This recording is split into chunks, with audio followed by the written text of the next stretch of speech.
Hey, everybody. Welcome. It's so great to have all of you tune us in and turn us on. I'm Dr. Pat. We've got a fabulous show for everybody today. Hey, Mark. Hey, Dr. Pat. Welcome back. And, you know, this is such a great show because Passover is coming up in a few days. And so to honor all of our brothers and sisters around the world of the Jewish faith, the observance of Passover. And Dr. Pat came up with the byline for the name of the show, Passover, Liberation for All. And, you know, Dr. Pat, we really do have an incredible guest today. She is just remarkable. She is one of these people who doesn't blend in because she was born to stand out. And Dr. Pat, I want you to tell our audience a little bit about her. Chef Rossi, I will tell you, Chef Rossi. Let me explain this. I met Chef Rossi a number of years ago, and for a while she had a fantastic show we did together. But there is a time when you learn to have a voice in this world, and you get to the place where you're on this pivotal moment where you're either going to shut your mouth or you're going to open it and stuff's going to come out. And that's what most of us have gone through for the past 4+ years, maybe even longer. But then you sit down and you write a book called The Raging Skillet, and then you can't hide anymore. So there's that. And then that becomes a play, and then you really can't hide anymore. And then you are a successful chef, and you're cooking and you're catering, and you're in the middle of New York. And then you get COVID. And then what happens? Then Dr. Pat calls you and said, can you please make me a blackout cake? Right? But here's what I know. Every show we have is about truth, and it's boundaryless. And whether you want to read about this true life story of this incredible woman, or you want to follow her on Instagram, or you want to follow her on Facebook, or you want to see the messages and the truth telling that over time she and I have done, it's either going to be the relationship for you, like a good chicken soup is, what we're going to talk about here today, or it's going to be some kind of fried something with a glass of wine. But today it's about Passover.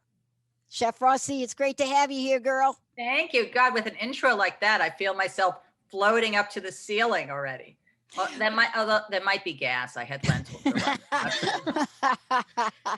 Oh, I wanted to have you on here because you and I talked about this. And Mark, I don't know if you know this, but I dated someone that was Jewish, and I had an entire introduction that is highly unlikely, right, to this kid, Italian kid, right? And I was introduced to so many traditions. I was introduced to something called Seder, if I'm Yeah. pronouncing Mhm. that right. Absolutely. And I've never been as drunk in my life. Yeah, I know. Because by the time you eat, you've gone through so many glasses of wine, there's so many prayers, and another glass of wine, and another glass of wine. It takes you hours to get to the food, and you're totally looted by then. And nobody told me, just sip it. You don't drink the whole thing. It's not like an Italian toast where you bring the thing up there and you scooch the whole thing down.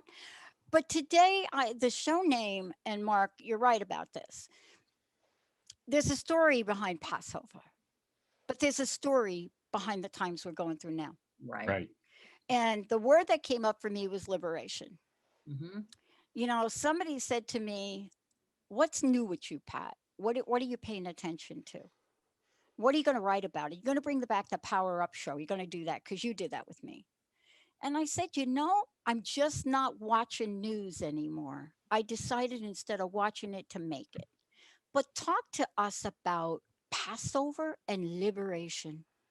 Well, it's a perfect time now for Passover. This is like basically 1 year after the pandemic from hell blew into our lives.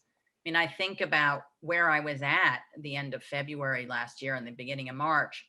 I was getting ready for the biggest catering season I'd ever had in 32 years because so many people wanted to get married in 2020. Yeah.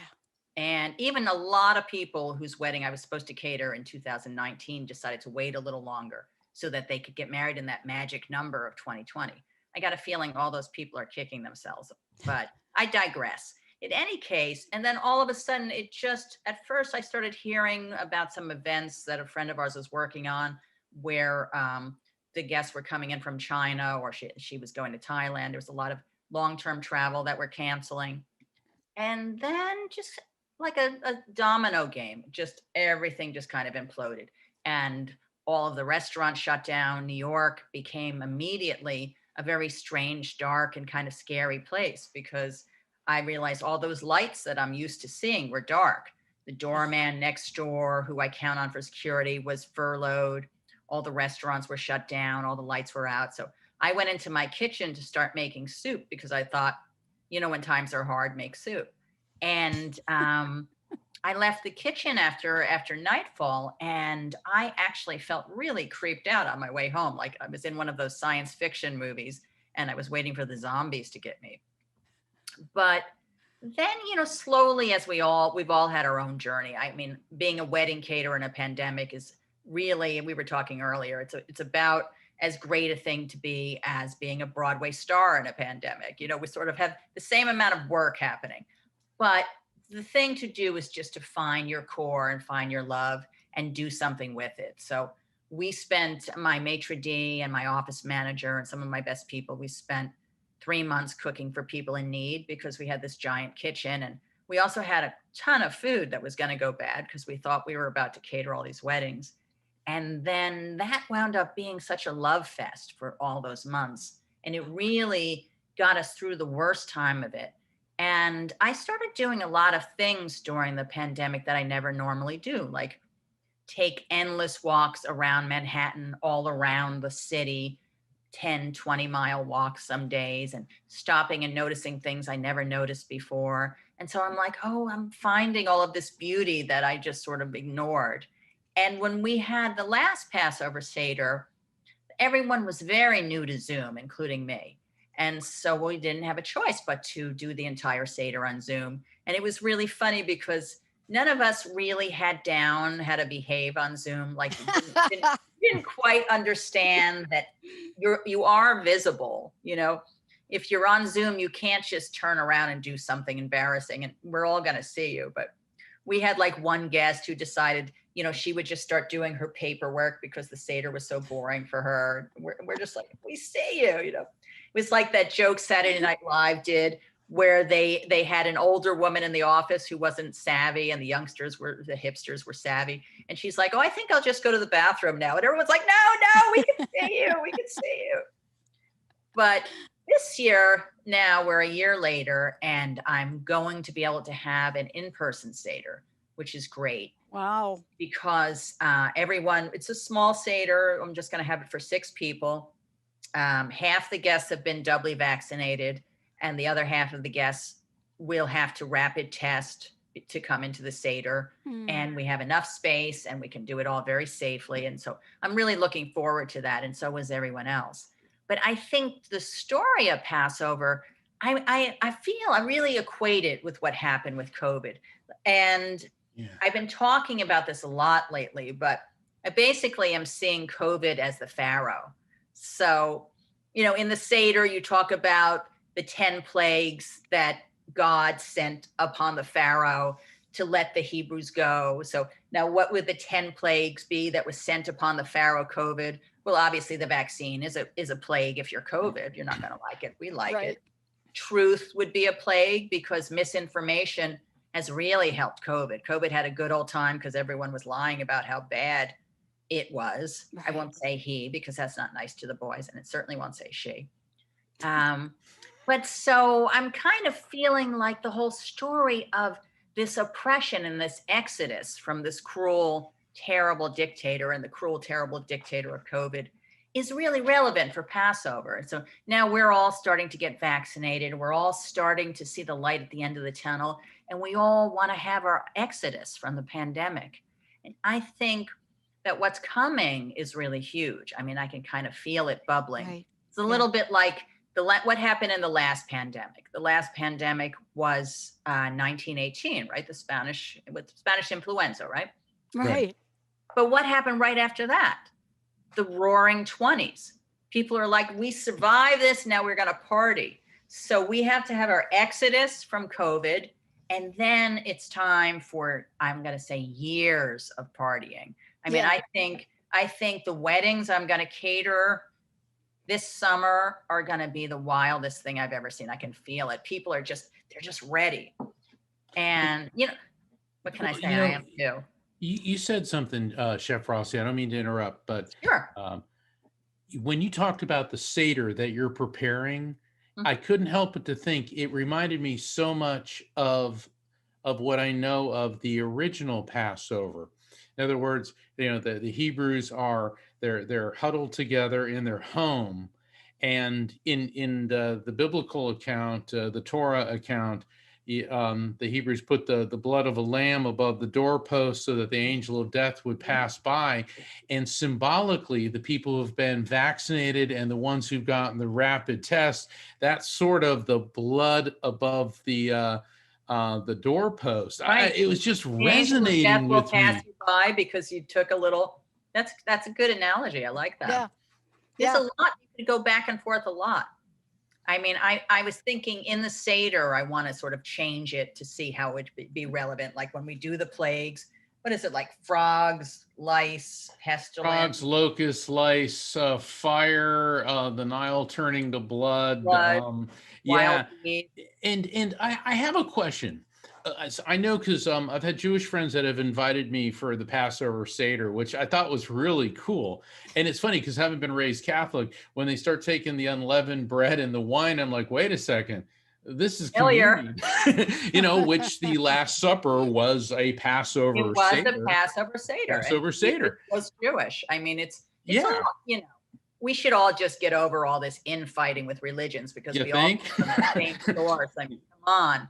Whether you're Jewish or Christian or Catholic or Protestant, whatever. Dayenu. Well, with the food, I know that, and correct me if I'm wrong, there's the salt water for the tears, the bitter herbs for the suffering, the unleavened bread because, they had to hurry. Had to run before the bread. So what do? Do you mix that up? Do you stay traditional with that? Do you put the Chef Rossi twist on it? What do you do? Well, for the Seder plate, I stay kind of traditional. So I'll have the matzah. I'll have the bitter herbs, which I usually like the beet red horseradish. That's my favorite. I have the salt water for the tears. I have the charotzets, which is my favorite thing to make. I have a great recipe, which I make with Macintosh apples and toasted walnuts and Manischewitz wine and cinnamon. Love that stuff. And we have the green leafy greens, and usually you'll have a little parsley or scallion or something else. I kind of like stay traditional with that. And with the meal, I usually try to have some traditional things because when else will you have matzo balls? Like I could not have matzo balls and do matzo meatballs instead, but this is the only time of year people are probably going to have matzo balls. So I give them matzo balls, and I'll give them things you wouldn't have the rest of the year. And I'll have, roast chicken and, stuff like that. But then I like to do fun things too. So this year I'm going to have as an appetizer, I'm going to make matzo nachos. Oh, no kidding. Yeah, Wow. I'm excited about it. I want to have all the kinds of things I would like to eat if I was 8 years old. And we're also going to have a matzo lasagna. And one of the desserts, Passover desserts are really the best part of Passover. Hands down. The food is, who cares? But the desserts are what it's all about. So we're going to have matzah crack, which is sick. And certainly those dark chocolate covered macaroons. Oh my gosh. Better than a Mounds bar. Oh I'm my convinced gosh. that's where Mounds bar came from. And, it's great. And I have something I make a lot during the year because I love making it, which is a dark chocolate dip bacon.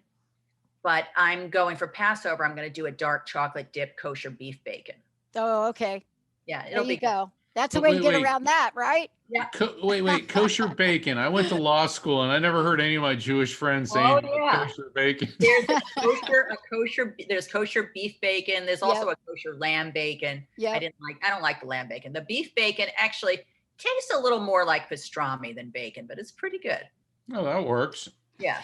But, I'm sorry. Go ahead, Dr. Pat. I think one of the things we're talking about too, though, and Mark, thank you for that, to bring that up is, I think some of us grew up in families where food really was the landmark, idea for celebration. It was also a landmark idea for grieving. Right? Everything. Yeah. Somebody gets You're born. Italian. It's a landmark idea for everything. It is. It actually, and somebody dies, you have the biggest party. You never seen the person when they were alive, but they're gone now. So everybody comes together, and it's like a 3-day event. But I think about this, and I think about it is a celebration, but it's a remembrance. It is a time to really come together and literally integrate ancient traditions of spirituality and gratitude. And yet at the same time, don't forget. And my greatest concern is we're going to have a major forgetter. Like our brain's going to become a forgetter. And, I don't like to hold on to the gloom and doom of this, but there was so many lessons. So many lessons.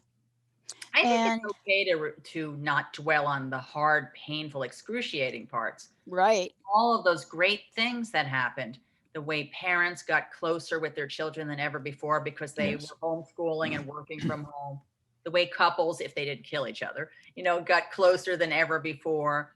The way people stopped and started noticing nature, playing with their kids in a way they never had time before, reading and doing things. I mean, all of that, we have to keep going with that because it's too precious. That's an excellent point because, I live on Barrier Island, East Coast, Central Florida. And COVID's in Florida, especially in South Florida. But I don't want to say that I was remote because it's definitely a threat here. But all of a sudden, everything slowed down. The air got cleaner, the oceans got cleaner. There were reports of dolphins in the canals of Venice that hadn't been spotted there for something like 300 years. Wow. People in Mumbai, India could actually see the mountains in the distance because it's as if, and let's relating this to Passover, it's as if the hand of the divine stopped the whole world for a heartbeat and said, take a pause and understand what's important. And I wanted to get, and that to me, Chef Rossi, sounds like that's what you're talking about. Oh yeah, you're really right on. I mean, I never smelled and felt the air so wonderful in Manhattan as when everything shut down. And it seemed like nature was coming out to play. Like I do this walk along the East River, and when I have energy, I'll walk what you call around the Horn, all the way to the tip of Manhattan, then turn up and go up the west side from the east side. So I started noticing just wildflowers exploding that I'd never seen before. And partially because I hadn't taken the time to look, but partially because no one was picking them and no one was Mm. trampling on them. Nature just took off. The air was gorgeous. The birds were singing. I mean, people were having a rough time, but nature was celebrating. And just this week, I saw a post on Facebook that there were 3 dolphins spotted, I think, in the East River in Manhattan. Wow. Wow. I mean, nature has really, really, really enjoyed this break. So, I mean, they say nothing is coincidence, that everything has a purpose.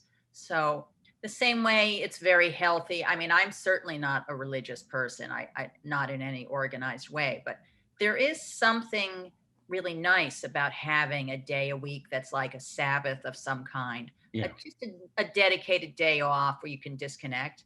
And you could say that the earth decided it needed a year off to just have us stop messing with it and try to regroup and get its inner core back together.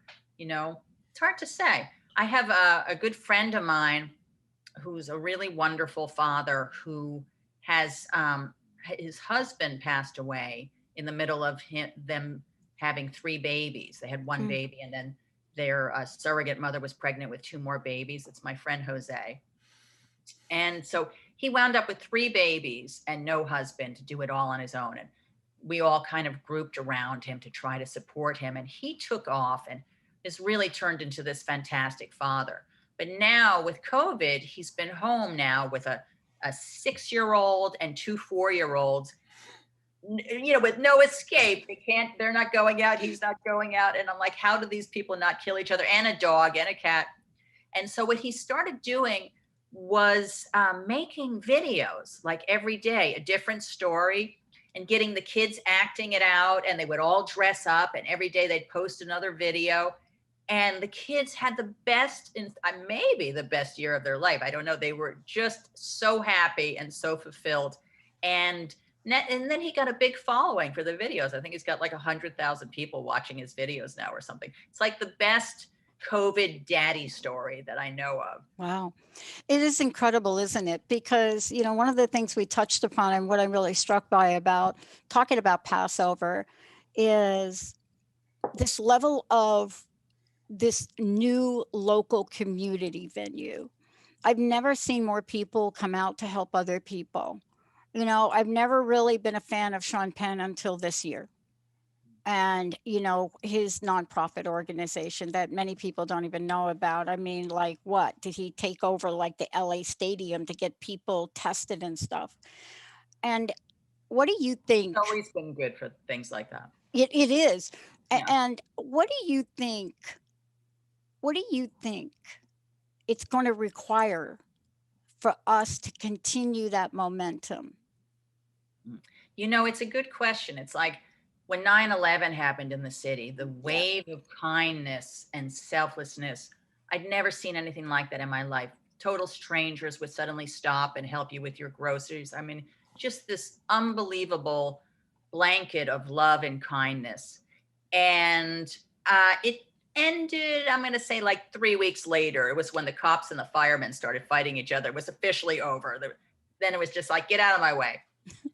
But this has lasted over a year now, and we've had to redo and reevaluate our whole lives and go internal and spend more time inside and alone and change so many things. And I have to hope that we can hang on to the best parts of ourselves that came out during this. Like, I was not aware that I'd been rushing through my life so much. Mm. And so now what I've been doing, the other thing I was not aware of was that sometimes amazing moments happen that are really joyful and wonderful. And I'm not 100% present while they're happening. And then afterwards, I'm like, oh God, that was great. Why did I have to run and check my email, something like that. So now when I'm in the middle of a joyful moment, I will sometimes like pinch myself, just be like, don't leave, stay right here, be present. Tomorrow's tomorrow and yesterday's yesterday. But, I guess the best we can hope for is just to cling to the goodness that came out of it and not let that part go. Maybe we Yeah. could get rid of the fear and the bitterness, though. Yeah, I really want to hold on to that too. You know, we're going to take a short break when we come back more with Chef Rossi and Mark. But before we do that, Chef, how do people find out more about you? How do they find out about your book and all the really other cool things you're doing? Well, you can always find me on the ragingskillet.com. I'm on Facebook as Chef Rossi NYC and Instagram as Chef Rossi NYC. I have a podcast now called Raging and Eating with Chef Rossi, which is on perfect, I know, right? Which is on Anchor and Spotify and iTunes and Google and, you know, all over the place. And you can always get my book on Amazon, Barnes and Noble, any bookstore. Especially support your independent bookstores. They really, really need you. And are you going to, after the break, give us one of your incredible matzah recipes? What was that? Matzah nachos? You got me thinking. I will give you a recipe, I promise. All right. All right. If you don't want to do Deal. that, I got to have the macaroons. Oh, no, I want to eat macaroons. Or the matzah lasagna. Yeah, I'm hungry. You're making me hungry. I'm Italian. I'm always hungry. I'm gonna give you a good recipe. All right. We're going to take a short break, everybody. We'll be right back with the psychic and the doc and our very special guest, Chef Rossi.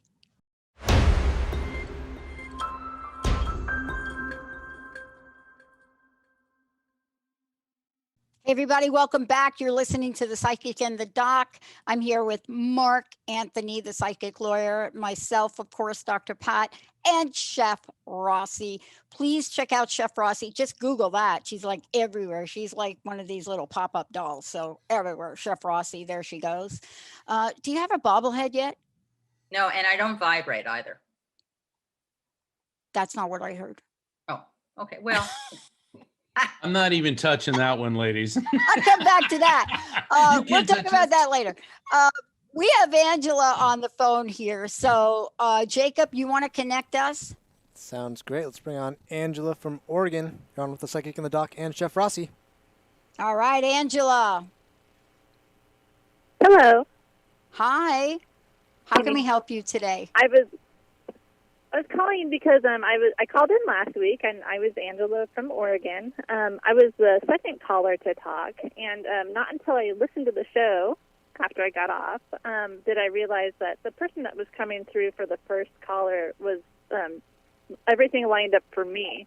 And as I was hold on, Angela. I don't mean to interrupt. Was this the guy like on could be father grandfather level? Kind of a portly guy, definite cardiovascular issues, a lot of smoking with him. Yeah, well, yeah. Okay, because he's back. Okay, he's back. All right, yeah. Okay, he's back. Give me a second here. All right. First off, he's excited that you called back in, and he's zeroing in on the Scorpio time frame, which would be sometime between October 20th and November 20th. So what that could indicate is significant births, deaths, anniversaries, or events connected to you or someone close to you or to him between October 20th and November 20th. But he's given me Scorpio time frame. And that's an interesting time frame because you got both Halloween and Thanksgiving and Veterans Day in there. But he's zeroing in on that. Does that time frame make sense to you in any way? Not for the past. Well, not for the past. What about for the future? Well, not that I know of at this point, but I'm trying to figure out things for the future. When I originally had called in last week, it was I had promised a friend that the next time I talked to you that I would ask about any issues maybe going on with him, and so that might be a future. Yeah, because let me tell you something. This is resonating really, really big. And he is focusing on what's with you and all the lactose, the cheese, the milk. Do you have an issue with lactose, cheese, milk? Love it? Or is there some type of issue? Because I'm getting this big time. I'm trying to think here. I tend to avoid milk, so. Well, that's a yes. Okay, that's a yes. Okay, so that means we're tuned in. Normally, when I do a reading, a private one-on-one reading, I spend about 15 minutes of a pre-explanation before we get into it. So basically, he's locked on to me now, but that's what he brought up. You try to avoid the milk. That's a yes. Now, hold on. You said that you've got divergent pathways. Yes, yes, yes. We all do. I want him to give me something better than that. And boy, we're going right to that Scorpio time frame. So there's going to be some type of monumental change in a very good way for you, which you're not making a lateral move. You're actually taking an elevation. He's also telling me that for far too long, you've been having this self-talk inside. Now I'm going to turn this over to Dr. Pat, where you're negating and telling yourself that you're not good enough. In other words, you're holding back, and you know deep down that you've got it. Okay, Dr. Pat, what do you got? Yeah, I'm just curious about this as well, because you wanted to get some help for your friend, Angela, right? I think you said that about a minute or two ago. Is that correct? Yes. You're worried? Yeah. I mean, I have a pretty good, I do home care. I have a pretty strong medical intuition. And even though this person appears really healthy, like I've always had a sense that something's not right. But also for myself, I've had a lot of medical issues and, have been really diligent about following those instincts. So what happens when you say to your friend, I'm really concerned about you. I'm worried about some health issues. Do you do that? I have brought it up. It's and then I didn't. I think because it was more alarming. But finally, they said after watching me deal with my health issues the last couple of years and being spot on and addressing issues, they said, well, maybe you can, they seem a little bit more receptive or whatever. But yes. You don't know their birthday, do you? Yes. Their birthday's at the end of March. But I had a past reading with Mark, and the time frames that he had brought up in the past ended up lining up with before I even had seen the specialist. Ended up being the dates of my surgeries, being the dates of my diagnosis, being the dates of my surgery, and that's kind of why I said, well, I don't know for October, November in the past, but those might be turning points. Whether it's for me or for my friend, I don't know. But the holding back definitely resonates with me specifically. I think that's, and it's actually something that my friend keeps on bringing up with me specifically. So now I'm kind of being teamed up on. Sorry, say that again. You're what? Yeah, say that again. Go ahead. So now I'm kind of being teamed up on. All right, so you don't think you're holding back what your friend does. Okay. Well, Well, I know I am. Okay, look, you got a psychologist, a lawyer, and a Jewish chef here. We all know guilt when we hear it. I'm kidding. Yeah, I'm definitely holding back, and No, you're gonna give yourself an ulcer. Let it go. Yeah, exactly. All right, come on, Chef Rossi. Yeah, it really will give you an ulcer, because let me tell you about the Scorpio energy Mark was talking about for a minute. Even though you may not be a Scorpio, or people may not be a Scorpio that you know, Scorpio in 2021 is really interesting. And one of the pivotal things about Scorpio this year is to put the stinger away, and for us to learn to tell the difference between a real and an imagined threat. And that is a ride of Scorpio this year. And, even though you're not a Scorpio, every one of us can look at, well, first of all, Jupiter, Pisces, and Aquarius are all ganging up in this Scorpio energy. And so what's happening is that, these are periods where you get to be emotionally and physically fulfilled. And this is really true of Scorpio. Now, I will tell you about Scorpio too. They're very sensual, very sexual energies, but that may not be true. The real key here is to really learn the discernment on things. And it's like Chef Rossi said, God grant me the serenity to accept the things right. And courage to change the things you can, and the wisdom to know the difference. I mean, this is really that pathway you're walking now. This is the pathway, and you're more than halfway there. You're more than halfway there. I feel like I'm kind of on the verge of some major decisions. You're on the verge. And I don't believe in balance. So let me be really clear for a minute. I don't believe in balance. I don't think balance really exists. I don't know who made that up. Somebody made that up, like maybe some cave person made up balance. But they didn't even believe in balance because they didn't have balance. They had to eat and do other things. That's what they did. There was no balance. Right. Harmony is what you want to shoot for. Yeah. Angela, you know what I mean? Harmony. You want that harmony. You know, you may be over here doing this, and you may seem like you're off course, but you're not. So long as you're putting your priorities where your heart is, you will get a harmonic result. That's what you got to do. You got to straighten out your priorities, okay? Yeah, and be in harmony with myself. That's been one of my biggest issues, is I'm just not in harmony with myself. It takes a life. It really does, no matter who you are. I mean, I like to think that I'm a progressive chick, you know, and fairly smart.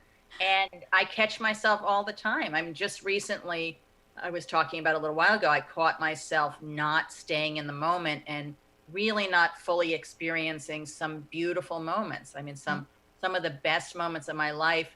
I mean, I have to admit, you know, my phone was vibrating in my hip pocket, and I was like, oh, well, who was that? You know, and pulling away from a fantastic moment. And sometimes I think that children, in a lot of ways, really understand life a lot better than we do. Like, a child will just stop and be like, this smells great, this tastes great, this feels great, and just be right there in the moment. This is joy, I'm gonna laugh. This is delicious, I'm gonna eat it. This is pretty, I'm gonna touch it. But grown-ups, we get all caught up in, oh, but I should be doing this, guilt. I should be doing that. Should be doing is always the beginning of the end. That's a terrible thing. Shoulda, woulda, coulda. Forget all of the would, could things. It totally rains on your parade.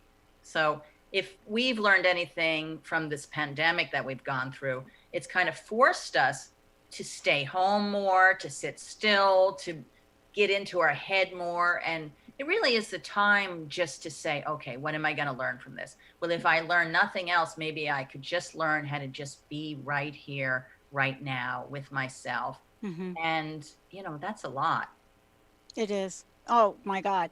Angela, I want to leave you with this. One of the things I want to leave you with about this Scorpio idea and the energy of it, this is a time to have a creative way to celebrate. And I don't know if you're finding moments in your life to celebrate, but we were just talking about Passover. And sometimes the celebration is for things we gained. Sometimes it's for things we lost, but it's always about gratitude. And I don't know if you're having anything like that you're planning in your life, but please take some moments and celebrate with your friend. I know that you have items there to celebrate, right? Yes. Okay. Yeah. Celebrate.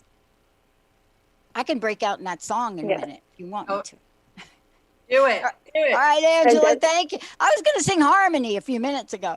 Angela, thank you for calling in. Thank you so much. And thank you so much. And happy Passover. Yeah, thank you. Many Angela. blessings, Angela. Chef Rossi is joining Mark and I here right now. Chef, one more time, how do people find out about you? How do we crash your Passover? Well, I just did a Passover demo for a wonderful organization called Keshet, Keshet. And they work with gay, lesbian, and trans Jews around the country and really, really help in these really difficult situations. You're in an Orthodox community and you realize you're gay or trans. I mean, you might be literally living your life hiding in the closet, as some of these kids are. So I just did this great Passover demo with them, which they've posted on their site, and I'll be sharing around on my site too. So look for my Facebook page, Chef Rossi NYC. And my website is theragingskillet.com.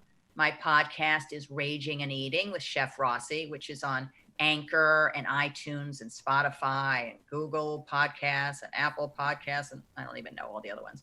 And my book, The Raging Skillet, you can get it at Amazon and Barnes & Noble, but get it from your local independent bookstore if you can, because we really, really, really have to support them.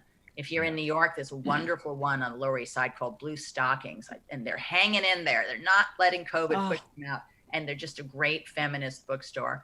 And I've just finished my second memoir, which is called Queen of the Jews. And so I'm going to be making a few special Passover prayers that you'll get to read that one day soon, where my agent is looking for a publisher right now. So Sweet. Jewish star right now. All right, I'll do it. Okay. Oh my God. And now the minute we've all been waiting for. The most important thing for the show today. Striptease? Drum roll. Recipes. Oh. I was ready. I got my sexy bra under here. Oh my God, do you? Okay, good. Well, let's talk about the matzo lasagna since we just started talking. Let's talk about that. All right. When I was a kid, I mean, there were certain things I loved, and I loved lasagna. I didn't care about it the day it was cooked, when it was hot. I didn't care about anything about that. But the next morning, cold out of the fridge for breakfast, right? Cold lasagna, forget it. Same with cold pizza for breakfast, the best. So Passover would come around. We couldn't have any of that. It was just like, matzah, forget it. It was death. And one year my mother made a matzah lasagna and I couldn't believe it. I mean, it really wasn't bad. I mean, it could be better, but I was just so thrilled. So I never forgot that. So this year I started making the matzah lasagnas. And basically when matzah gets wet, it becomes a noodle, and it also can become a nacho. It becomes a lot of things. So you take your lasagna pan and you want to have a nice, gorgeous marinara sauce. But then the thing is, I make a very thick red sauce. I feel like you want to eat it with a fork. That's the sauce. But for this, you don't want it so thick. So what I do is I make my gorgeous sauce, but then I throw in a couple of cans of V8 vegetable juice to kind of make it less thick. And you take your lasagna pan, you ladle the sauce in the bottom, you put your sheets of matzah on top, and then you take some ricotta cheese. Now, we never had ricotta cheese growing up. It was always cottage cheese. I didn't even know what ricotta was till I was like 20 something years old. But it's nice to take the ricotta cheese and whisk a couple of eggs in it. And then salt and pepper and whatever seasoning you want. Lay that on the matzah, and then lay some grated mozzarella and some Parmesan and some more sauce and another layer of matzah, and do it over and over again, like 3 layers. On the top layer, a lot of sauce. You want it nice and wet. No more ricotta on the top layer. Mozzarella and Parmesan. And then you want to tent the foil over it. You don't want the foil pressed onto the cheese because you don't want it messing with your beautiful cheese. So you kind of punch it up so it makes a bubble. And you put it in the oven like a half hour or so. I like it at 350. Then you take it out, take the foil off, and now you can let your cheese get nice and crusty. So usually what I'll do is I'll put another handful of cheese on top because I'm a cheesy girl. Me too. We love it, right? Stick it in, let it get nice and crusty. And now you're done. I like to make it the day before because I have so many things to do that day. Let's make it the day before. And I even have one I'm going to serve that I put in the freezer too. But when you're ready, you want to let it rest a little bit. You don't want to take it out of the oven and cut into it, or you won't get these gorgeous cuts. So you let it rest the same way if you had a roast beef or something, you would let it rest before you cut it. Then you get nice, gorgeous lasagna cuts. And it's a beautiful thing. I'll still throw on some more Parmesan. So now that would be kosher for Passover and kosher in general. But if you're not kosher and you don't care, then go ahead and you throw your meat in with the cheese. My mother would be like, oh, it's a shonda. Whatever, why not? Your favorite way you like your lasagna, just do it with matzah. That sounds delicious. I mean, honestly. Matzah nachos? Oh, tell us about that one. Are you going to give that one up? I'm going to give it to you. All right. So again, we take our matzah and we want to get it a little wet. So we're just going to dunk it in some water, just till it softens up a little bit. And then when it softens up a little bit, you can cut it. So you can cut it into little squares or triangles, whatever you want. And you lay that out on a baking sheet with some parchment paper. And you want to brush those little cutouts of matzah. I would do olive oil. I'm partial to a little sea salt. Kosher salt is nice. And Now, at that point, you can just stick it in the oven and bake it, but and use it as chips for all sorts of dips, and it's delicious. But what we want to do is then cover it with some grated cheddar cheese or Monterey Jack, and maybe a slice of pickled jalapeno would be nice. Put that in the oven, and when the cheese melts, you have your matzo nachos, and then you can dollop salsa or guacamole on top, or sour cream, or all of the above. It's a yummy thing. Oh my gosh. And you know, it sounds easy. You know, I mean, when I think about something like that, I'm thinking, how many hours am I going to be in the kitchen? Not my Right? style. Yeah. I like good and fast. You're a Yeah. New Yorker, good and fast. Good and fast. I love it. I know. But every I'm time like in you. New Yeah, York, go ahead, Mark. yeah, ahead. everything's at warp speed in New York. You know, you don't have time for this. And you know, when my manager Rocky and I, she's also one of the producers on this show. When I'm in New York doing events, we were heartbroken, and we were one of the last people to be at Carnegie's Deli, and because we had to go for a bowl of matzo ball soup. So anyway, there's my ode to Carnegie's. But When you could go to Katz's Deli. Right. okay. Well, you mentioned macaroons. Yeah, You gotta my tell us favorite about thing on macaroons. Passover, where they only come out on Passover, and they were these dark chocolate covered coconut macaroons that tasted very similar to a Mounds bar, and not milk chocolate. I personally think milk chocolate is an abomination from God. It has to be dark chocolate. And you know, I like almond joys too, but the Mounds are just sublime. I think it's Rokeach who does it. I forget the company, but I only see them come out once a year, and you get them like at any grocery store. I never make those macaroons because that is just perfectly perfect. Some things like are perfection. Like Yeah. I make lots of things that need to be improved on, but when it's just perfect, I leave it. You know, it's interesting. There are so many things like that. And, you know, I think we've come to appreciate so much of what you're talking about. You know, a new level of appreciation. Let me ask you this.